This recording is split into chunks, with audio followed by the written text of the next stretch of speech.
Selamat pagi Bapak Ibu yang dikasihi oleh Tuhan. Pada pagi hari ini kita akan kembali merenungkan firman Tuhan yang saya beri judul Pengharapan yang Pasti.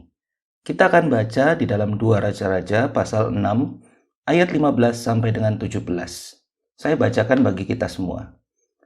Ketika pelayan abdi Allah bangun pagi-pagi dan pergi keluar, maka tampaklah suatu tentara dengan kuda dan kereta ada di sekeliling kota itu. Lalu berkatalah bujangnya itu kepadanya, "Celaka tuanku, apakah yang akan kita perbuat?" Jawabnya, "Jangan takut, sebab lebih banyak yang menyertai kita daripada yang menyertai mereka." Lalu berdoalah Elisa, "Ya Tuhan, bukalah kiranya matanya supaya ia melihat." Maka Tuhan membuka mata bujang itu sehingga ia melihat. Tampaklah gunung itu penuh dengan kuda dan kereta berapi sekeliling Elisa. Melalui kisah Elisa dan bujangnya di Dotan, kita akan melihat pelajaran tentang pengharapan yang pasti di tengah kesesakan. Berikutnya, kita akan mempelajari apa yang menjadi penghalang di dalam pengharapan. Yang pertama, logika. Keadaan yang kita hadapi seringkali membuat logika lebih dominan dibandingkan dengan iman. Logika dapat mengakibatkan kita kehilangan pengharapan kepada Tuhan. Di dalam 2 Timotius 3 ayat yang pertama dikatakan demikian, "Ketahuilah bahwa pada hari-hari terakhir akan datang masa yang sukar." Bapak Ibu, dunia kian hari tidak bertambah baik, melainkan bertambah buruk. Tetapi Tuhan sudah memberikan penolong yang hebat, yaitu Roh Kudus di dalam kita untuk menghadapi segala sesuatunya. Roh Kudus adalah pribadi yang kuat yang menyanggupkan kita untuk menghadapi segala sesuatunya di dalam hidup ini. Oleh karena itu, Rasul Paulus menuliskan di dalam Filipi pasal yang keempat ayat yang ke-13, demikian, "Segala perkara dapat kutanggung di dalam Dia yang memberi kekuatan kepadaku." Kita tahu bersama bahwa Rasul Paulus adalah rasul yang menuliskan di mana dia banyak menghadapi hal-hal yang tidak menyenangkan di dalam kehidupannya. Tetapi di dalam Filipi, dia menjelaskan bahwa segala perkara dapat dia tanggung hanya di dalam Tuhan Yesus yang memberi kekuatan kepadanya, yaitu melalui Roh Kudus. Puji Tuhan. Kemudian yang kedua, kita akan melihat penghalang di dalam pengharapan, yaitu ketakutan. Setelah kita bermain dengan logika kita sendiri saat memandang keadaan yang terjadi di sekitar kita, maka hal yang terjadi berikutnya adalah kita akan penuh dengan ketakutan.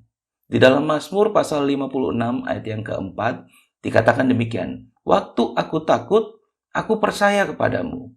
Bapak Ibu Saudara yang dikasihi oleh Tuhan, ketakutan akan menelan seluruh firman Tuhan yang ada di dalam hati manusia. Jika ketakutan lebih besar daripada firman, maka manusia akan kehilangan pengharapan kepada Tuhan. Pemazmur yaitu Daud yang menuliskan hal ini di dalam Mazmur 56 ayat yang keempat adalah seorang yang menghadapi begitu banyak masalah di dalam kehidupannya. Bahkan ketika dia pun menjadi raja, masalah itu tidak selesai.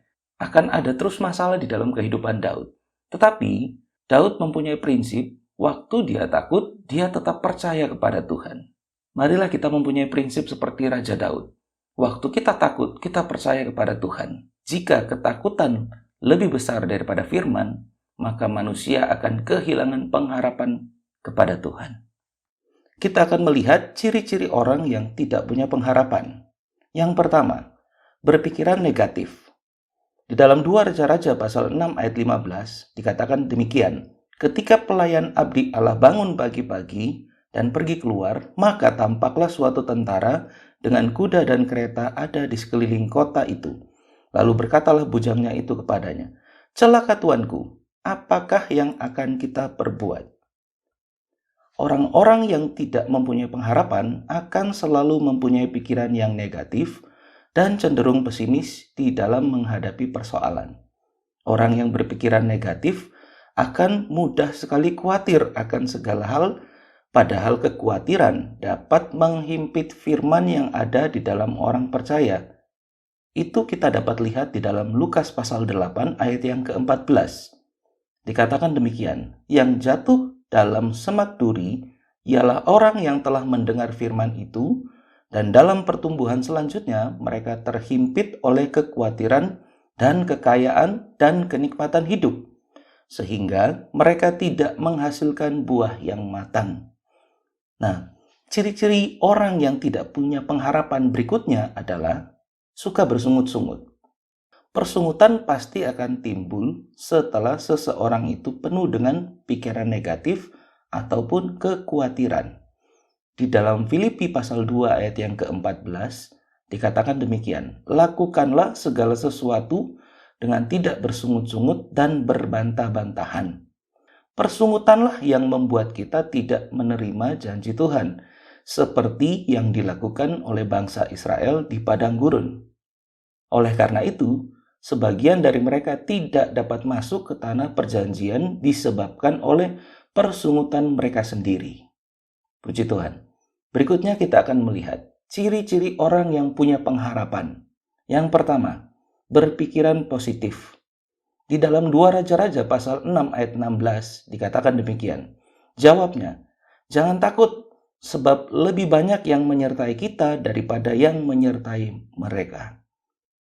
Orang yang selalu berpikiran positif akan mempunyai pengharapan yang pasti dan selalu akan optimis menghadapi keadaan yang buruk. Dan orang yang optimis akan selalu mempunyai semangat di dalam kehidupannya.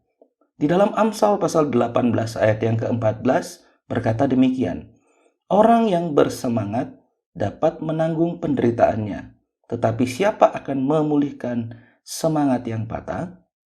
Puji Tuhan. Ciri-ciri orang yang mempunyai pengharapan yang kedua adalah percaya. Di dalam 2 Raja-Raja 6 pasal 17, lalu berdoalah Elisa, ya Tuhan, bukalah kiranya matanya supaya ia melihat. Maka Tuhan membuka mata bujang itu sehingga ia melihat. Tampaklah gunung itu penuh dengan kuda dan kereta berapi sekeliling Elisa.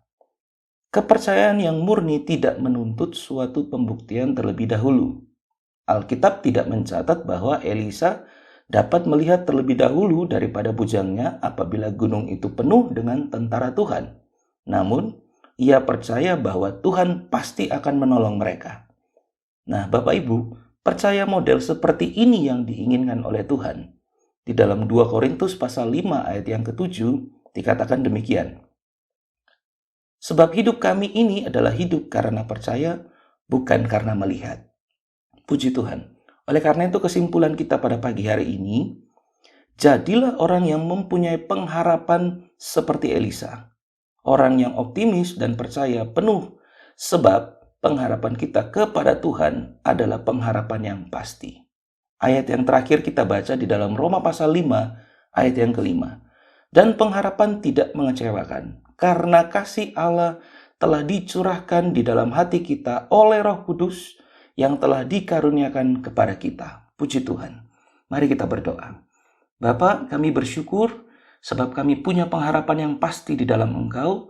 Oleh karena itu, kami percaya penuh kepada Engkau dan kami akan maju menghadapi segala sesuatu sebab kami tahu roh yang Engkau taruh di dalam kami lebih besar daripada segala sesuatu yang ada di dalam dunia ini.